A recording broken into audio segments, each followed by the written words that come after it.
Laurent Fabrec.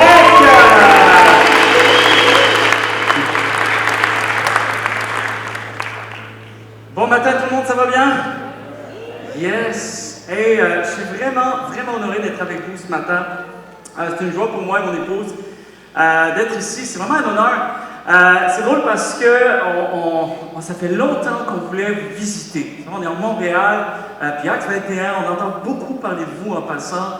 Et je ne sais pas si vous savez, mais vous êtes vraiment une influence extraordinaire. Vous avez une belle influence, autant dans la province de Québec, mais beaucoup de gens aussi qui vous connaissent aussi également dans la francophonie en Europe. J'ai de la famille aussi en Europe qui vous connaît. Et vraiment, c'était vraiment un honneur pour nous parce qu'on comptait venir vous visiter pendant, on avait deux dimanches de congé. Il y avait justement aujourd'hui et dimanche prochain. Et c'est drôle comment Dieu fait bien les choses parce qu'on a reçu justement des courriels. Ah, serais-tu intéressé à venir prêcher? Tout ça, on a regardé les dates, puis boum, ça tombe le 27. Alors, c'est vraiment un double honneur pour nous, puis c'est vraiment une joie d'être avec vous ce matin. Et sincèrement, j'aimerais vous remercier pour toute la belle influence que vous avez. Il y a quelques mois, je travaille sur l'équipe de la chapelle à Montréal, et il y a quelques mois, on a reçu le groupe de musique Acte 21 qui sont venus vraiment nous bénir. On a eu un temps extraordinaire, des réunions où Dieu était présent, Dieu a béni d'une manière extraordinaire. Et vraiment, c'est une joie pour nous d'être ici. Et j'aimerais que vous puissiez faire quelque chose de spécial ce matin, parce que souvent, on est là, on n'a pas idée des fois de voir tout ce que Dieu fait à travers juste la routine. Des fois, on peut voir un peu la routine, qu'à chaque dimanche, on se rencontre. Il y a toutes sortes de réunions qui prennent place en semaine. Lorsqu'on fait l'Église de Jésus-Christ, des fois, on est tellement impliqué dans l'œuvre de Dieu qu'on ne réalise pas tout ce que Dieu fait. Et moi, j'aimerais vous dire d'un regard extérieur d'une personne qui voit ce que Dieu fait à travers votre Église, j'aimerais vraiment vous remercier et j'aimerais aussi que vous puissiez faire quelque chose. Peut-être on pourrait se lever tous ensemble, juste, ça ne prendra pas trop de temps, juste se lever tous ensemble.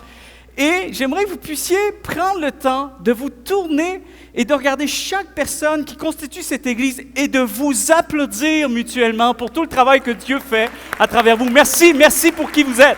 Merci.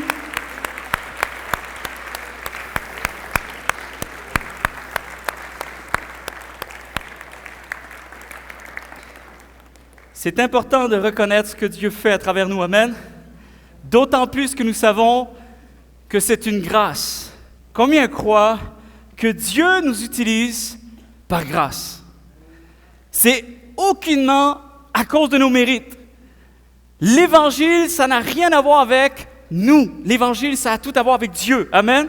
La Bible dit que Dieu nous a aimés avant même que nous puissions même penser à lui. Et même encore plus loin, certaines versions disent, à travers l'épître aux Romains, que Dieu nous a aimés alors que nous étions encore en conflit avec lui, alors que nous étions contre lui. Dieu nous a aimés.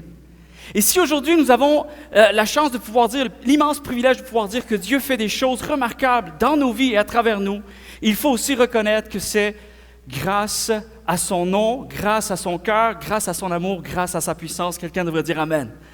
Et c'est vraiment aussi l'optique du message ce matin. Ce matin, j'ai un message pour vous. Je rentre un petit peu, peut-être pas totalement, j'ai pas conscience de tout ce qui a été partagé déjà à travers la série Ethos que vous faites. Et par contre, j'ai quelques grandes lignes un petit peu, puis je rentre un petit peu dans cette série-là à travers la série Ethos qui parle justement du disciple, du caractère du disciple.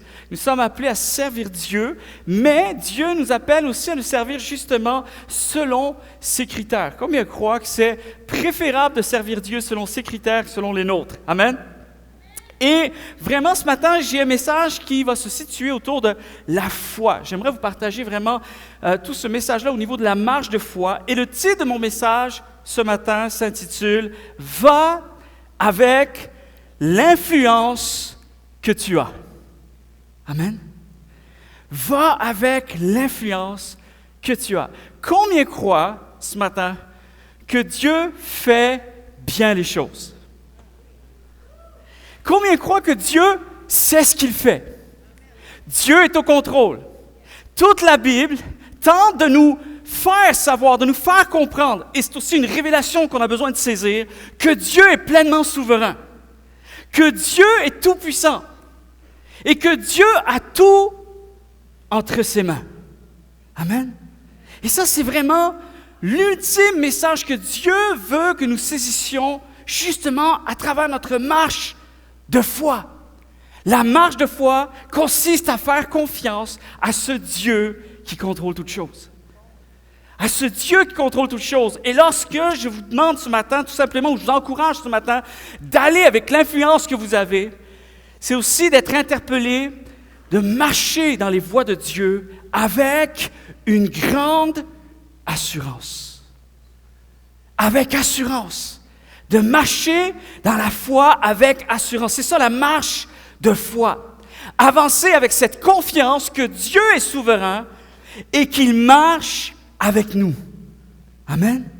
Dieu est souverain et il marche avec nous, quoi qu'il arrive, quoi qu'il advienne.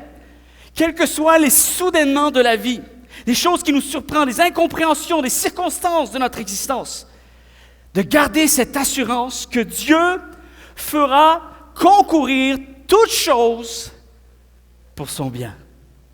Amen. Dieu fera toujours concourir toutes choses pour son bien. Et on va le voir un petit peu ensemble à travers ce message. J'aimerais vous dire ce matin que Dieu a le pouvoir de faire concourir toutes choses pour son bien, pour notre bien. Amen. Mais également, non seulement Dieu en a le pouvoir, mais c'est aussi son désir. Et ça, c'est ce qui est extraordinaire pour nous aujourd'hui. Et j'aimerais vous amener dans un passage des Saintes Écritures où on va regarder ensemble une histoire qui nous montre à quel point Dieu sait ce qu'il fait, toujours. Amen. Dieu sait ce qu'il fait. Même si parfois, nous, en tant que croyants, en tant que serviteurs de Dieu, en tant qu'êtres humains, nous ne percevons pas toujours tout ce que Dieu fait. Parfois, on est déstabilisé, mais Dieu n'est jamais déstabilisé. Et il y a un récit des Saintes Écritures qui se trouve dans 1 Samuel, chapitre 16. Et c'est un passage des Saintes Écritures qui nous montre à travers l'histoire d'un homme. Dieu va utiliser un homme qui s'appelle Samuel. Et Dieu va demander de faire quelque chose à cet homme-là, de faire quelque chose d'absolument nouveau, quelque chose de particulier, quelque chose qui sort de l'ordinaire, qui sort des normes. Et c'est ce qu'on va voir ensemble ce matin. Et au-delà de ce message, j'aimerais surtout que l'on puisse saisir à quel point la foi relève du divin. La foi relève toujours du divin. La foi n'est pas en fonction de ce que l'homme est capable de faire. La foi pointe toujours le regard sur le divin. Combien le croient ce matin? Il est dit dans Hébreux chapitre 12, verset 2, « Ayant les regards fixés sur Jésus-Christ, qui est le chef et le consommateur de la foi. » Dans d'autres versions, ça dit qu'il est le début et la fin. Il est le début de la foi, il est son développement et il en est la fin. Et ce matin, on va saisir à quel point, une des leçons importantes qu'on a besoin de saisir, c'est que la foi pointe toujours vers Dieu. La foi relève des possibilités divines, malgré les impossibilités qui sont les nôtres. Et ça, c'est la grande particularité ce matin. Je ne sais pas si vous avez déjà réalisé, mais juste en prenant le temps de parcourir toutes les histoires de la Bible, vous allez vous apercevoir d'une chose, c'est toujours récurrent, c'est toujours la même chose. Il y a une cohérence biblique. Quand on dit une cohérence biblique en théologie, ça veut dire que d'un bout à l'autre des Saintes Écritures, c'est quelque chose qui se vérifie constamment. C'est qu'à chaque fois que Dieu s'apprête à faire quelque chose, il appelle quelqu'un à lui faire confiance. Amen. Mais, très souvent, il demande à cette personne d'avancer vers une direction et il demande à cette personne de faire quelque chose que la personne en tant que telle, elle-même, toute seule, ne peut pas faire. Vous allez vous apercevoir que chaque plan, chaque défi que Dieu nous demande de relever, ce sont des défis qui sont insurmontables, parfois même invraisemblables d'un point de vue humain. Et pratiquement toutes les histoires de la Bible se définissent ainsi. Et on le voit juste à travers la première personne de la Bible où Dieu lui demande de relever un défi invraisemblable, c'est l'histoire de Noé. Vous connaissez cette histoire? Et lorsqu'on regarde ce que Dieu demande à cette personne d'accomplir, tu te dis, mais ça n'a aucun bon sens. Ça n'a pas de sens. Qu'est-ce que Dieu est en train de demander à une personne tout à fait ordinaires. Et la Bible prend le temps de dire qu'en fait, toutes ces personnes étaient de la même nature que vous et moi. Et lorsque tu regardes les histoires de la Bible, tu dois aussi comprendre qu'en fait, tu dois étudier les histoires de la Bible en réalisant en fait que la personne, elle est vraiment comme moi. Alors tu peux te mettre à la place de cette personne et dire, Seigneur, c'est trop fou cette affaire-là. Qu'est-ce que tu me demandes de faire? Comment puis-je te servir de cette manière-là? C'est impossible, c'est invraisemblable. Pourquoi? Parce que tout de suite, Dieu a voulu mettre les choses au clair. La foi, ça n'a rien à voir avec nous. Ça a tout à voir avec lui. Amen. Et ce matin, on va voir à travers une histoire qui se trouve dans 1 Samuel, au chapitre 16, et on va voir, en fait, il y a un changement qui va se passer à travers l'histoire. Vous savez que lorsqu'il commence à y avoir des rois dans l'histoire du peuple d'Israël, Dieu va demander à un homme d'aller choisir un nouveau roi. Vous connaissez peut-être l'histoire, le roi actuel était Saül, et là, Dieu demande à ce que, justement, on devait passer par cette personne qui est Samuel. À ce moment-là, il avait le rôle de choisir un nouveau roi ou d'établir un nouveau roi, et il lui demande d'aller choisir un nouveau roi, mais il y a un hic dans cette histoire. C'est qu'en fait, Dieu demande à Samuel d'aller choisir un nouveau roi quand le roi actuel est encore là, est encore en place. Et à l'époque, tu ne pouvais pas faire une telle chose. En fait, c'était quelque chose d'invraisemblable. C'était quelque chose que Samuel n'a pas pu saisir. Comment ça se fait? Pourquoi tu me demandes ça? Et on voit que Samuel est complètement déstabilisé. Je vous mets un peu dans le contexte ce matin. Mais une des choses que l'on voit et que l'on s'aperçoit, c'est qu'il y avait seulement 2 raisons pour lesquelles on pouvait changer de roi à l'époque de la nation d'Israël. La première était que le roi, l'ancien roi ou le roi actuel est décédé. Donc, on doit procéder à un nouveau roi, une nouvelle royauté. Et la deuxième raison, c'était tout simplement que le roi n'était plus en mesure de pouvoir accomplir ses fonctions, de pouvoir avoir les facultés d'accomplir ses fonctions, soit qu'il était trop vieux ou il y a une circonstance qui l'empêche de continuer à accomplir ses fonctions. Et par le consentement de la majorité, on prend la décision d'établir un nouveau roi. Ça, c'était les 2 seules raisons qui permettaient justement à ce qu'il puisse y avoir une passation de pouvoir. Mais dans ce cas-ci, le roi actuel est bien en place, a toutes les facultés, les capacités de pouvoir accomplir ses fonctions, et en plus de ça, ce roi-là ne veut pas ne plus être roi. Et Dieu demande à Samuel de choisir un nouveau roi. Et une des choses que l'on réalise, c'est qu'on voit un homme, à ce moment-là, qui est complètement déstabilisé, qui ne comprend pas ce qui se passe. Ça vous est déjà arrivé, ça, dans la vie? De traverser des circonstances qui vous déstabilisent au point que vous ne comprenez plus ce qui se passe? Ça vous est déjà arrivé? Moi, je vis dans ce monde et je réalise que ce monde est bien imparfait. Il y a des belles surprises, il y a de moins bonnes surprises. Il y a de bonnes nouvelles, de moins bonnes nouvelles. Il y a des rires, mais il y a aussi des pleurs. Il y a des circonstances parfois que l'on traverse qui nous déstabilisent, qu'on n'avait pas vu venir. On n'a pas eu le temps de se préparer. Et pourtant, même parfois, tu peux être proche du cœur de Dieu, tu peux être consacré à Dieu, et pourtant, tu peux être tout autant déstabilisé par les circonstances de la vie qui t'arrivent. Et ça, c'est la vie normale. Que l'on soit chrétien ou non chrétien, la vie reste un défi à relever. Combien le croient ce matin? Et la grande particularité, c'est que Dieu a voulu vraiment faire comprendre quelque chose de très puissant à Samuel. Et à travers cette histoire, nous avons besoin de saisir à quel point Dieu veut nous parler ce matin. À travers cette histoire. La grande leçon qu'on a besoin de saisir. Samuel est déstabilisé, pris au dépourvu. Il est désorienté, il est désarmé, il est surpris, confus. Il est complètement aveuglé. Et pourtant, c'est un homme qui semble maîtriser les choses. Lorsqu'on regarde un peu le contexte de sa personne, de sa vie, on s'aperçoit qu'il est réputé même pour contrôler les choses, pour avoir un bon contrôle des choses. On le surnommait le voyant parce que c'était quelqu'un qui voyait clair. C'était quelqu'un qui avait toujours des réponses à tout. C'était quelqu'un qui était très, très, très reconnu également pour régler des situations, même des situations de la nation. Il était fonctionnaire à la Cour suprême. C'était un homme vraiment très haut placé parce qu'il maîtrisait les choses. Mais si la Bible ne nous disait pas qu'il s'agissait bien de Samuel à ce moment-là, nous aurions de la difficulté à croire qu'il s'agit bien de lui. Parce qu'une circonstance le dépasse. Et j'aime les histoires de la Bible parce qu'il y a toujours une intention. Combien ici aiment les histoires de la Bible? Oui, amen. J'aime les histoires de la Bible parce qu'au-delà des récits qui nous sont racontés, il y a des pépites d'or.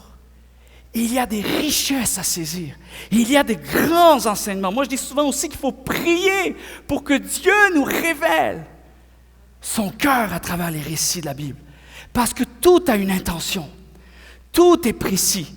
Il y a un objectif divin pour chaque récit que l'on lit. Parce qu'il y a souvent aussi des messages en arrière des messages. Et des messages qui sont d'actualité pour nous aujourd'hui, des messages qui nous parlent à nous aujourd'hui, parce que Dieu continue de faire écho à travers sa Bible pour chaque défi et chaque circonstance que nous rencontrons aujourd'hui encore. Combien le croient ce matin? Et cette histoire, il y a deux vérités, deux grands enseignements, deux grandes leçons qu'on a besoin de saisir. Et ces deux choses, on va les voir ensemble. Et à travers ce récit, on va découvrir à quel point, quelles que soient les circonstances, quel que soit ce qui nous dépasse, il y a toujours deux choses qu'on a besoin de saisir. Premièrement, dans toutes circonstances, Dieu offre toujours une assurance au-delà du visible. Et la deuxième chose est que Dieu nous offre toujours un appui au-delà du possible. Premièrement, Dieu offre une assurance au-delà du visible. Regardez un petit peu, on va lire le verset qui nous intéresse ce matin, on va le lire, et c'est le moment où Dieu demande à Samuel de se rendre dans la famille de David. Parce que David, on ne le connaît pas encore dans l'histoire ici. Il n'est pas arrivé sur la scène biblique. Nous, on connaît l'histoire, donc on sait qu'il s'agit de lui. Mais Samuel, lui, n'a aucune idée de ce que Dieu était en train de faire. Si Samuel vraiment l'avait su à l'avance, Dieu lui avait révélé, voici le nouveau roi, ce qu'il va faire, voici David, voici l'homme important qui va surgir sur la scène. Là, c'est sûr que Samuel aurait dit, « Oh Seigneur, tu es bon, tu es puissant, je te fais confiance. » Et la réalité, c'est que Samuel était appelé à faire confiance à Dieu, même si ses yeux humains ne voyaient pas encore tout ce que Dieu s'apprêtait à faire. Amen. Et voici ce que Dieu demande à Samuel. Il dit ceci, dans 1 Samuel chapitre 16, la fin du verset 1 et le verset 2. « Remplis ta corne d'huile. » Ça, c'était ce qu'il fallait y avoir pour offrir la cérémonie officielle, pour choisir un nouveau roi. « Et va à Bethléem. Je t'envoie chez Isaïe, qui est le père de David, car je me suis choisi pour moi un roi parmi ses fils. » Et Samuel répondit, « Comment puis-je faire cela? » Comment puis-je faire cela? Moi, je ne sais pas vous, mais cette phrase-là, moi, elle me fait du bien. Comment puis-je faire cela? Vous savez ce qui me fait du bien à travers les récits de la Bible? Merci. Merci beaucoup. Vous savez ce qui me fait du bien? C'est que je suis capable de m'identifier à ces histoires. Vous savez pourquoi? Parce que oui, la Bible nous parle d'un Dieu qui est extraordinaire, un Dieu qui est puissant, un Dieu qui maîtrise toutes choses. Mais la Bible au complet nous parle aussi de l'être humain. Amen? La Bible nous parle de Dieu, mais la Bible nous parle de l'être humain. La Bible nous décrit Dieu, mais la Bible aussi nous décrit l'être humain. Et même lorsque je vois des grands héros de la foi dans la Bible, ce qui me fait du bien, c'est de voir que même des gens qui aimaient Dieu ont été aussi tout autant déstabilisés que je peux l'être encore aujourd'hui moi-même. Combien sont avec moi ce matin? Est-ce que vous comprenez que la Bible est là pour nous montrer qu'au-delà de tout ce qu'on ne maîtrise pas, Dieu maîtrise toutes choses? Et c'est vraiment important parce que dans cette phrase-là, comment puis-je faire cela? Je me dis, ça fait du bien de voir un homme qui aime Dieu, un homme qui, Dieu se sert de lui, Dieu l'utilise, de voir finalement il a cette honnêteté, il a cette simplicité de cœur. Il dit, mais comment? Je ne sais pas comment je vais y aller, je suis dépourvu, je suis déstabilisé, je n'ai pas ce qu'il faut pour voir ce que tu es en train de faire. Comment puis-je faire cela? Voilà l'endroit où nous sommes nombreux à être déstabilisés. Lorsqu'on ne voit rien, lorsqu'on est sans vision, la vision est obstruée, lorsqu'on est dans l'incertitude, lorsqu'on est craintif et lorsqu'on doit avancer vers quelque chose qui nous dépasse, mais qu'on doit quand même continuer à avancer. Et un auteur, un commentateur théologien a dit ceci à propos de ce passage de Samuel, a dit ceci: « Ce que Samuel ne comprenait pas et que nous aussi nous avons peine à réaliser, c'est qu'en coulisses, avant même qu'il eût lancé les étoiles dans l'espace, Dieu pensait déjà à aujourd'hui, à cette semaine, à vous et à moi. Et qu'il savait exactement de quelle manière il allait agir. » Right? On est d'accord avec ça? Mais notre problème, c'est que nous l'ignorons. Il est là aussi, le problème, il est là. Nous l'ignorons. Dieu sait, mais nous ne savons pas. Et la foi consiste à compter sur Dieu lorsque nous ignorons ce que l'avenir nous réserve.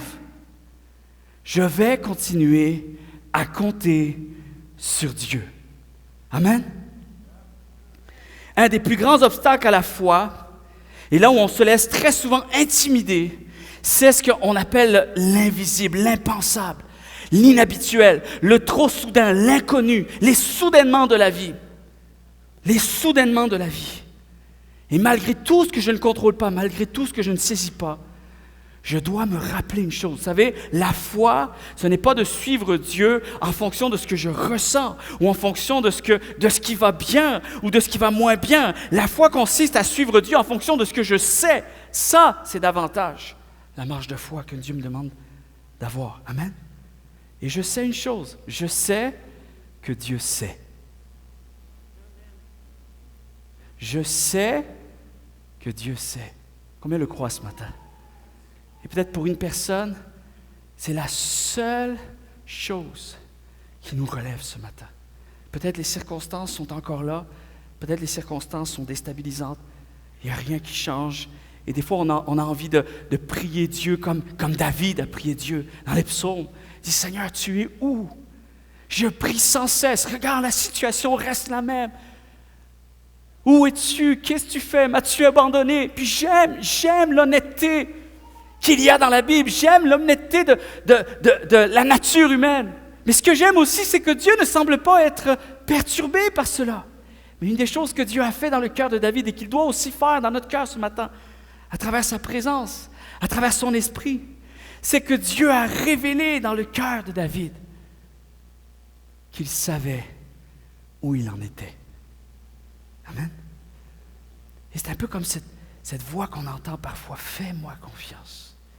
Je sais les circonstances. Je ne t'ai pas oublié. Je ne suis pas ailleurs. Je ne t'ai pas délaissé. Je sais, fais-moi confiance. Je sais tout. Je contrôle toutes choses et j'ai un plan pour toi. Amen. Combien seraient prêts à se risquer à Amen ce matin? Avec foi. Avec foi. Seigneur, je sais que tu sais. Et une des choses qu'on a besoin de comprendre et de saisir ce matin, c'est que Dieu est au contrôle de toutes choses. Dieu est au contrôle de toutes choses. Vous ne les avez pas à l'écran, ces passages-là, mais dans le psaume 29, verset 10, il est dit ceci: « L'Éternel était sur son trône lors du déluge de Noé. » Je vous parle de Noé au début, un plan invraisemblable. Et lorsqu'il y a le déluge, il y a quelque chose, une scène qui surgit dans la Bible où l'être humain est tout à fait minuscule, ne peut plus rien faire. La seule chose qu'il peut faire, c'est se laisser aller, se laisser diriger. Mais la Bible prend le temps de mentionner qu'à ce moment même où l'être humain n'a plus rien entre ses mains, Dieu est encore assis sur son trône. Et Dieu reste souverain. Voilà la raison pour laquelle je lis la Bible. Voilà pourquoi je prie à tous les jours. Je cherche Dieu parce que mon cœur humain a besoin d'être transformé par le divin. J'ai besoin d'être encouragé par celui qui connaît toutes choses, qui contrôle toutes choses, qui sait toutes choses, qui a tout entre ses mains. Et c'est souvent dans des moments, parfois les plus critiques, les plus difficiles, il y a quelque chose qui est impensable, quelque chose qu'on ne peut pas expliquer, mais il y a une joie, il y a une paix qui surgit. Et c'est un peu dans cette optique où la Bible dit qu'il y a la possibilité d'expérimenter cette paix qui surpasse tout raisonnement, toute intelligence, toute logique. Parce qu'on a fait l'expérience d'un Dieu qui contrôle toutes choses. Même si les circonstances sont encore les mêmes, je m'appuie sur lui et je lui fais confiance. Amen. Je lui fais confiance. Dans le livre de Job, au chapitre 42, verset 2, vous ne l'avez pas à l'écran également, vous pourrez peut-être méditer là-dessus en retournant chez vous. Job va dire, je reconnais que tu peux tout et rien ne s'oppose à tes pensées. Amen. Je reconnais que tu peux tout. Le psaume 115 également, verset 3, nous dit, notre Dieu est au ciel, il fait tout ce qu'il veut. Et le fait que je suis en relation avec ce Dieu-là fait en sorte que je parviens à marcher et à faire un pas de plus devant moi avec cette assurance qu'il m'aime et qu'il ne me délaisse pas. Et vous savez, le psaume 16, encore une fois, David va dire ceci, « Puisque tu es à mes côtés, je n'ai rien à craindre. Puisque je sais que tu es à mes côtés, tu marches avec moi, je n'ai même pas à redouter quoi que ce soit, je n'ai rien à craindre. » Et ce matin, ma prière pour nous, c'est que nous puissions faire l'expérience de ce Dieu-là ce matin, dans chacun de nos cœurs. Amen. L'expérience d'un Dieu qui est au contrôle de toutes choses. Et ce matin, je prie que notre intelligence soit transformée, soit renouvelée, justement par la pensée de Dieu, par les attributs de Dieu, et que nous puissions vraiment avoir ce cœur qui déploie une foi remplie d'assurance que Dieu est encore au contrôle de toutes choses. Il y a une histoire qui s'est produite au début des années 1900, une histoire qui m'a marqué. Et c'est une histoire que j'ai vue plusieurs fois être archivée, répertoriée, donc c'est une histoire qui semble être vraie. Et en fait, c'est un monsieur qui était reconnu pour essayer de convaincre les gens que Dieu n'existait pas. Et il avait vraiment un beau parler, il était vraiment doué pour communiquer, tout ça. Donc, il était aussi très invité, un petit peu comme un conférencier, et il se promenait surtout dans les universités. Donc, il voulait aller parmi les plus grands penseurs et tout ça, surtout à l'époque, les pensées, philosophes, tout ça était très prôné.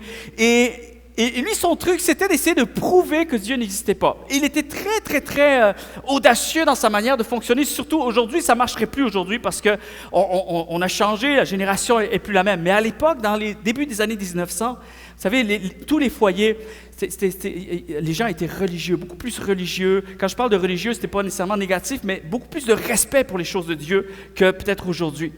Et donc, quand quelqu'un un peu parlait des choses de Dieu, il fallait vraiment que la personne fasse bien attention à ce qu'il disait parce que les gens avaient beaucoup de respect pour les choses de Dieu. Et ce qui est assez particulier, c'est que cette journée-là, il est arrivé devant un auditorium, il a eu la chance de pouvoir parler à plusieurs universitaires. Et il y a une personne qui dit, mais comment vous en êtes arrivé à juste croire que Dieu n'existe pas? C'est quand même fou. Et vous voyez un peu la chose, c'est qu'aujourd'hui, ça ne marcherait plus cette affaire-là. Mais à cette époque-là, il dit, mais moi, j'ai mis Dieu au défi. Puis vous savez quoi? Il dit, moi, je pense à vous ce matin, puis je veux vraiment vous montrer que Dieu n'existe pas. Alors, si vraiment Dieu veut vous montrer qu'il existe, je lui demande de faire quelque chose. Je lui laisse 10 minutes pour pouvoir me tuer ici devant vous. Et s'il ne me tue pas, ce sera la preuve qu'il n'existe pas. Parce que s'il veut vraiment prouver son existence, il peut le faire. Et il le fera. Et au moment où il dit, voici, on laisse partir le compte à rebours. Donc, 10 minutes qui commencent à partir. Et je vous dis, à l'époque, l'histoire un peu nous a raconté comme ça, c'est que les gens étaient tellement respectueux, un peu craintifs aussi des choses de Dieu, que même ils se disaient, OK, on va se reculer de quelques rangées au cas où si la foudre arrive. Parce qu'il y avait cette connotation, on dit, wow, c'est audacieux ce qu'il fait. Mais Dieu est vivant. Pour les gens, Dieu était vivant. Et là, on se recule un peu. Et 10 minutes passent. 9, 8, 7, 6, 5, 4, 3, 2, 1. Tadam! Voilà. Là-dessus, j'en conclus, ça c'était sa phrase, là-dessus, j'en conclus que Dieu n'existe pas. Et à ce moment-là, il y a un chrétien dans la salle, qui était à l'université, jeune chrétien, qui trouvait ça complètement absurde. Et il décide d'intervenir. Il demande au professeur s'il pouvait intervenir, juste répondre à ce qu'il venait de voir. Alors le professeur dit, bien sûr, allez-y, on peut commencer les débats et tout ça. Et lorsqu'il s'approche, en passant, il voit un outil qui était pointu comme un genre de couteau. Il prend le couteau, le jeune homme, et il s'approche du monsieur. Et là, il tend le couteau vers le monsieur. Il dit, « Monsieur, je vais vous demander de prendre ce couteau. » Et monsieur prend le couteau et il lui dit, « Maintenant, monsieur, je vous donne 10 minutes pour me tuer, pour me poignarder. Et là, il dit, voyons. Et là, il se retourne vers le professeur. Il dit, monsieur, il faut intervenir. C'est quoi cette affaire-là? Alors, tu sais, lui, il n'est pas à l'aise avec ce qu'il vient de voir et tout ça. Et le jeune homme, il dit, monsieur, ça fait déjà 1 minute qui vient de passer. Il vous en reste 9. Dépêchez-vous. Et là, le monsieur gesticule un peu. Il n'aime pas la manière un peu de l'étudiant, comment il approche tout ça. Puis il a toujours le couteau dans la main. Il dit, monsieur, ça continue. 8, 7, 6, 5, 4, 3, 2, 1. Terminé. Compte à rebours. Fini là. Et le jeune homme, à ce moment-là, écoutez bien. Il tend la main et dit, « Monsieur, pouvez-vous me rendre ce couteau, s'il vous plaît? » Et au moment où le monsieur rend le couteau, le jeune homme dit ceci, « Et là-dessus, monsieur, j'en conclus que vous n'existez pas. »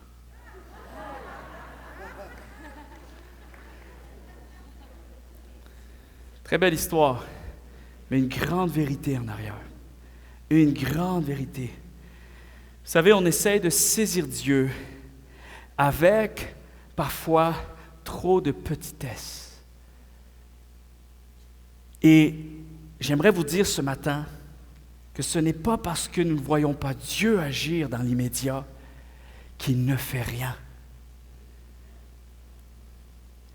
Ce n'est pas parce que je ne vois pas les choses avancer que je dois arriver à la conclusion que les choses n'avanceront plus. Il y a ce qui se passe aujourd'hui, mais il y a ce que Dieu fait en arrière des coulisses. Et Dieu voit les choses vraiment différemment comme nous le voyons. Nous avons des fois une vision tellement étroite, mais Dieu voit l'ensemble de notre vie. Il voit l'ensemble des répercussions. Et Dieu voit l'ensemble du témoignage qu'il désire déverser à travers son action dans chacune des circonstances qu'il veut régler dans nos vies. Quelqu'un devrait dire Amen.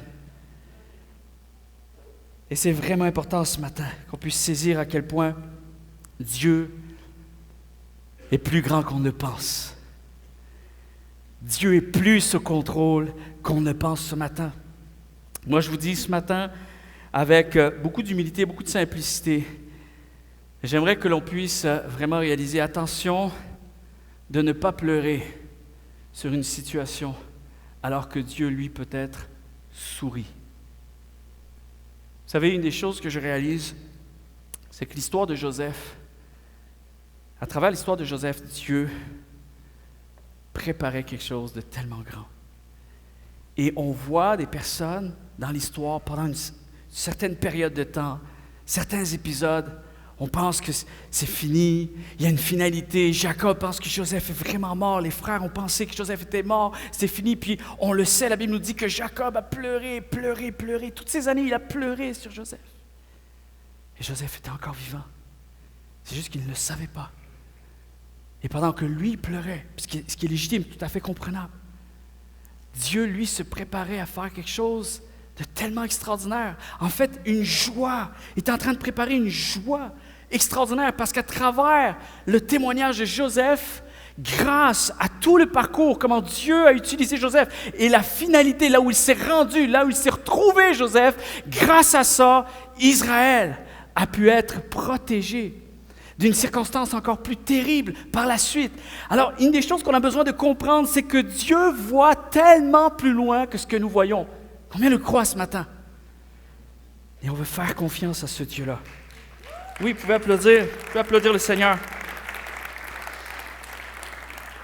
Et c'est pour cela que nous avons dans Ésaïe chapitre 30, verset 15, il est dit, car ainsi a parlé le Seigneur, l'Éternel, le Saint d'Israël, c'est dans la tranquillité et le repos que sera votre salut, c'est dans le calme et la confiance que sera votre force. Quand une situation change, Dieu ne change pas, combien le croient. Lorsque nos vies sont ébranlées par un bouleversement inattendu, Dieu n'est ni bouleversé, ni pris au dépourvu. Et ça, c'est ce que l'on sait. Donc, c'est ce que l'on croit encore aujourd'hui. Et la deuxième chose, et je termine avec ce point, c'est que non seulement Dieu offre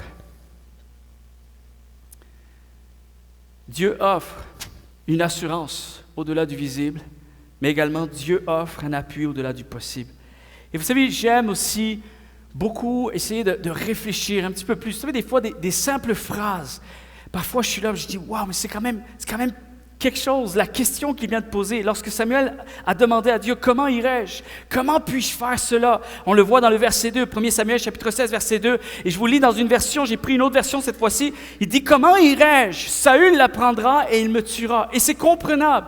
Parce qu'il faut savoir qu'à ce moment de l'histoire, dans la culture de la nation, lorsqu'on procédait à une cérémonie pour établir un nouveau roi, il y avait aussi tout un attirail, tout un comment on appelle ça, des rituels à faire. Et donc, c'était vraiment spécifique à cette cérémonie-là. Donc, Samuel savait qu'il devait mettre un éphod vraiment particulier, un habit particulier, et même la corne d'huile et tout ça. Donc, les gens savent que si Samuel sort avec cet attirail-là, automatiquement, les gens, les habitants, les gens tout simplement proches qui vont le voir vont commencer à se poser la question, « Hey, qu'est-ce qui se passe si on s'apprête à choisir un nouveau roi tout de suite? » Les gens vont penser que, « Hey, Saül est mort. Il s'est passé quelque chose. Il y a un coup d'État qui vient de se passer. » Et donc, la nouvelle serait allée tellement vite. C'est dans cette optique que Samuel dit à Dieu, c'est comme s'il essaye de hey, Dieu, as-tu réfléchi à la situation? Parce que moi, je prends le temps de réfléchir. Est-ce que tu as réfléchi? C'est un peu spécial, un peu, ce dialogue-là. Mais sachez un peu, dès que je vais sortir, les gens vont l'apprendre. Ils vont dire à Saül, ça ne prendra pas de temps. Saül va l'apprendre et je suis mort. Les gens vont penser que pour avoir tout simplement trahi le roi, un soulèvement, je suis mort.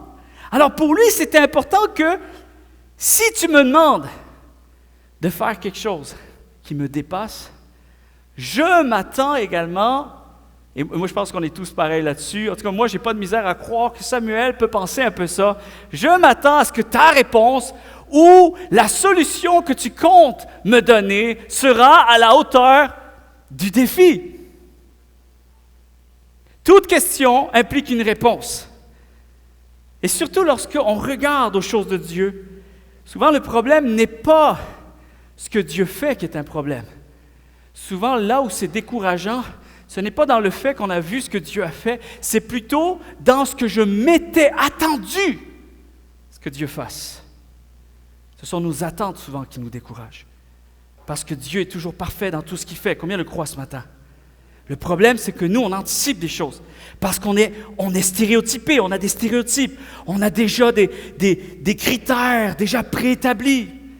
Parce qu'on voit les autres, parce qu'on se compare, parce qu'on est enseigné, on est éduqué, il y a un bagage, il y a toutes sortes de choses qui font qu'on pense d'une certaine manière. On est programmé d'une certaine manière. Et c'est aussi dans cette optique que l'apôtre Paul nous encourage à renouveler nos pensées à l'image de celle de Dieu. Parce que souvent, Dieu ne pense pas comme le siècle présent. Et ce sont nos attentes qui nous découragent plus que d'autres choses. Comment irai-je chez Ésaïe sans que cela ne tourne au drame? Alors il s'attend à quelque chose. Et voici, je me suis amusé à faire quelque chose. Il y a quelque temps, je me suis amusé à faire quelque chose. Je me suis dit, OK, admettons que je ne connais pas la suite. Je ne connais pas, moi, la réponse. Je fais comme si je vivais live l'histoire. Je me suis amusé à écrire ce que je me serais attendu que Dieu fasse. Même parfois, même à la lumière de ce que Dieu a déjà fait dans les autres histoires de la Bible. Vous savez que Dieu, des fois, a été intervenu de manière écrasante et incroyable, et d'autres fois, Dieu est intervenu d'une autre façon. Mais Dieu est toujours en action. Amen? Et voici la petite réponse que je me suis amusé à concocter, comme si, voici ce que je me serais attendu. 1 Samuel, chapitre 16, verset 2. Ne le cherchez pas, dans votre Bible, vous ne l'avez pas, OK? Ça, c'est ma version à moi, OK? Voici, l'Éternel répondit à Samuel. Samuel, ne t'inquiète de rien. Tu seras escorté par un chariot de guerre, entouré de 3000 soldats de la garde nationale. Tous seront chargés de te protéger, de t'assurer la vie sauve. Chacun d'eux sera muni d'une armure, d'une lance, d'un bouclier, d'une épée à double tranchant.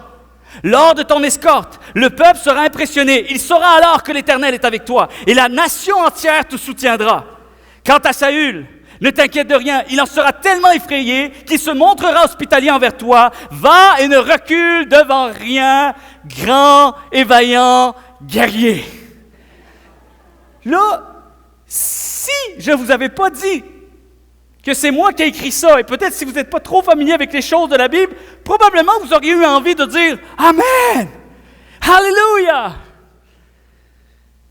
Et on aimerait que toutes les circonstances se terminent ainsi. On aimerait que tous nos problèmes soient réglés ainsi. Combien le croient? Soyons honnêtes un petit peu. Moi, j'ai beau servir Dieu depuis maintenant 20 ans, à temps plein dans le ministère, et puis sincèrement, je suis encore très, très, très déstabilisé encore à travers les circonstances de la vie.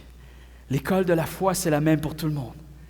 Et c'est pas parce que tu as réussi à vivre quelque chose d'extraordinaire hier que tu ne dois pas redoubler ton cœur aujourd'hui pour les choses que Dieu veut te faire vivre actuellement. Et c'est toujours une marche quotidienne avec Dieu. Mais voici la vraie réponse. Ça, c'est la réponse, la version originale, celle que vous avez dans votre Bible. Et je dirais presque un peu toujours d'actualité, quelque chose qu'on doit vraiment saisir encore aujourd'hui. Voici ce que Dieu a dit à Samuel. « Remplis ta corne d'huile et va. Je t'enverrai chez Isaïe Bethléemite, car j'ai vu parmi ses fils celui que je désire pour roi. » Samuel dit, « Comment irai-je? Saül l'apprendra et il me tuera. » Et l'Éternel dit, écoutez bien, « Tu emmèneras avec toi une génisse. Et tu diras, je viens pour offrir un sacrifice à l'Éternel. » OK, en résumé, c'est comme si, « Seigneur, qu'est-ce que tu comptes faire? » « Ah, Samuel, ne t'inquiète de rien. Tu seras escorté par quelque chose d'extraordinaire. Tu vas prendre avec toi une corne d'huile. OK, c'est bon. La suite, c'est quoi? Une petite vache. » Ça, c'est la vraie histoire. Un défi invraisemblable à surmonter, et Dieu lui donne comme seul outil pour être escorté et protégé une corne d'huile et une petite vache. Incroyable! Incroyable, chers amis. Trop peu. Trop insuffisant. Et pas assez grand pour y croire. Et pourtant, très dirigé par Dieu. Très dirigé par Dieu. Je veux encourager quelqu'un ce matin. Peut-être que la personne ne se sent pas à la hauteur. Sent qu'elle est tellement dépourvue, dépouillée. Comment Dieu va pouvoir se glorifier? Mon frère, ma sœur, ça serait un bon livre à lire afin que tu puisses t'identifier, parce que pratiquement la majorité des récits qui sont à l'intérieur de ce livre, on voit que Dieu a utilisé des hommes et des femmes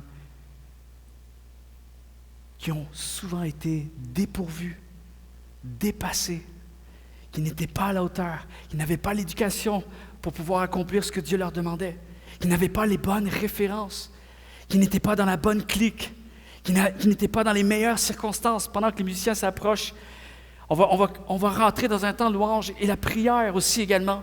Mais ce matin, je veux encourager une personne.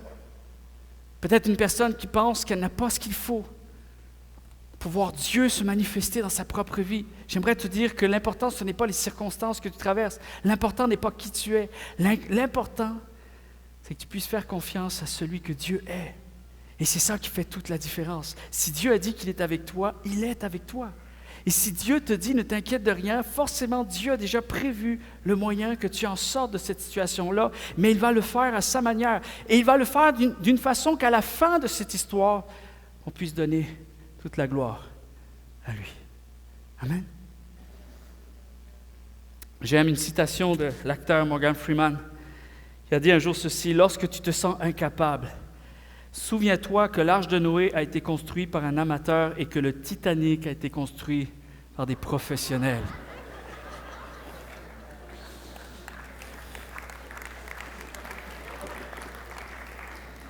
Alors, je te dis quelque chose ce matin pendant qu'on commence à jouer tranquillement.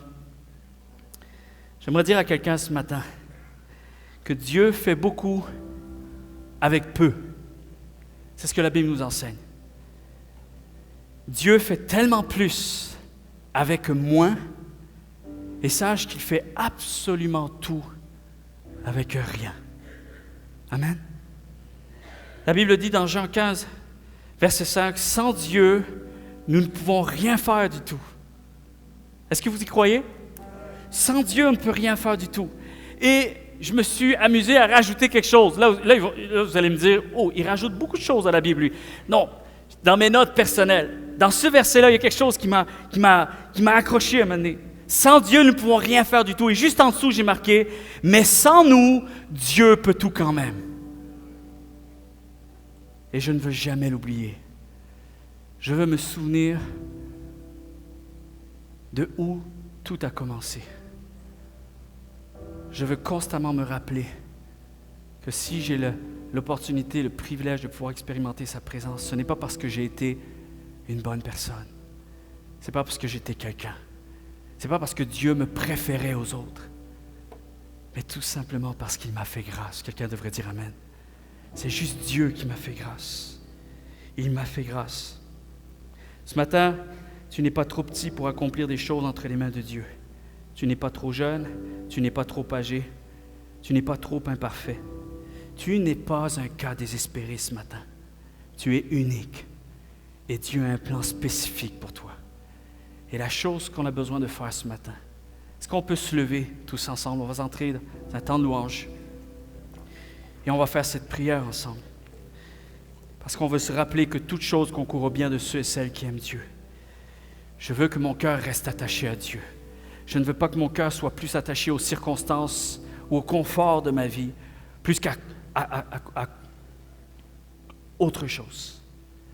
Je veux que mon cœur reste attaché à Dieu. Et ce matin, on veut juste prier avec cette confiance. Seigneur, je crois ce matin que tu es ce Dieu qui m'offre une assurance au-delà de ce que mes yeux voient.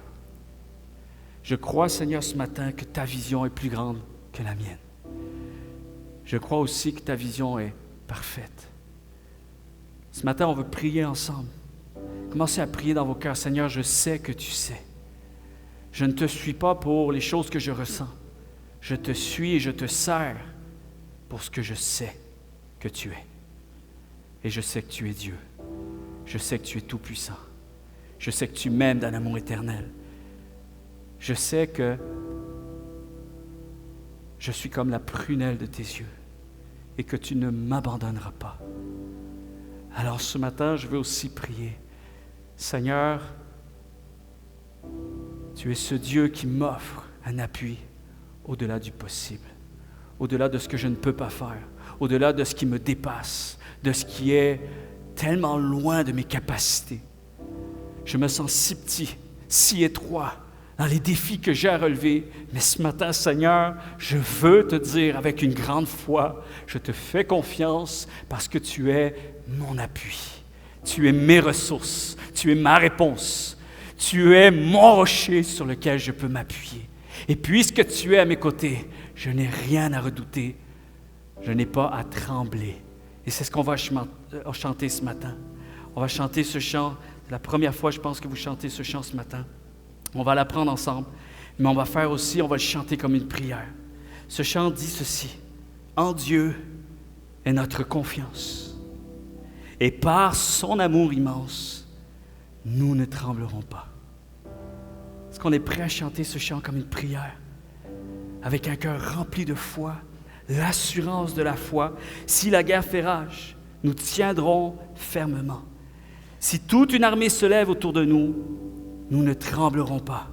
Et même au plus fort de l'obscurité, nous ne tremblerons pas, nous n'avons pas peur. L'espoir se lève comme la lumière du jour, car Dieu est pour nous, car il a triomphé. Alléluia. Seigneur, je prie maintenant une simple prière, mais je prie que les répercussions de ce qui a été semé ce matin puissent donner vie à des témoignages de foi dans le cœur de chacun d'entre nous ce matin. Je prie maintenant, Seigneur, que tu relèves la personne qui a besoin d'être relevée ce matin. Tu puisses fortifier celui et celle qui en a besoin ce matin. Que tu renouvelles nos cœurs, que tu es Dieu, que tu ne changes pas et que toute chose concourt au bien de ceux et celles qui restent attachés à toi, qui continuent de t'aimer, qui continuent de te faire confiance, quoi qu'il arrive. Seigneur, tu es ce Dieu qui dit que tout ce que tu promets, tu l'accomplis. Tu dis et la chose arrive. Alors Seigneur, ce matin, je déclare, je sais que tu sais. Et cela me suffit. Cela me suffit. Et c'est par ta grâce que nous restons debout ce matin. Et tous ceux et celles qui veulent voir Dieu se manifester puissamment dans leur vie déclarent un vrai et un grand Amen. Amen. On chante ensemble. Alléluia.